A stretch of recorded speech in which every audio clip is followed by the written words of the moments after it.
Bible is the most widely read book in the history of the world, far outselling any other book, with 3.9 billion copies sold over the past 50 years. Many believe it contains the actual Word of God.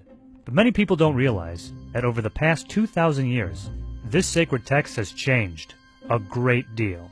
No first edition exists.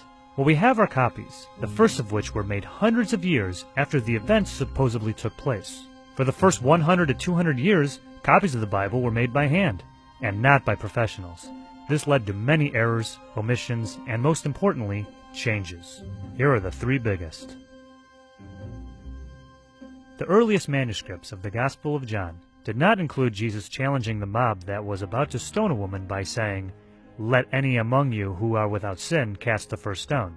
In fact, the story was inserted into the book of John somewhere around 200 to 300 years later. Bill Warren, scholar at the New Orleans Baptist Theological Seminary, told NPR, "The early church canonized books and not stories. So when it had authentic stories from Jesus in the oral tradition, they had to find a way to put it in the text."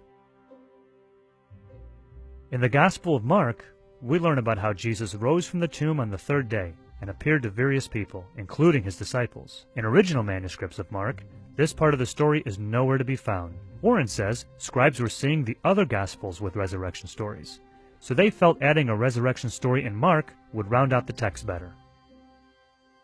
In the Gospel of Luke, Jesus' dying plea for his executioners to be forgiven, for they know not what they are doing, was not originally intended to describe the actions of the Romans. According to Bart D. Ehrman, the author of Misquoting Jesus, the story behind who changed the Bible and why, in earlier versions it was meant to refer to the Jewish leaders who had sentenced him to death. He told NPR this was a problem for Christians in the 2nd and 3rd centuries, who believed God hadn't forgiven the Jews and still blamed them for killing Jesus.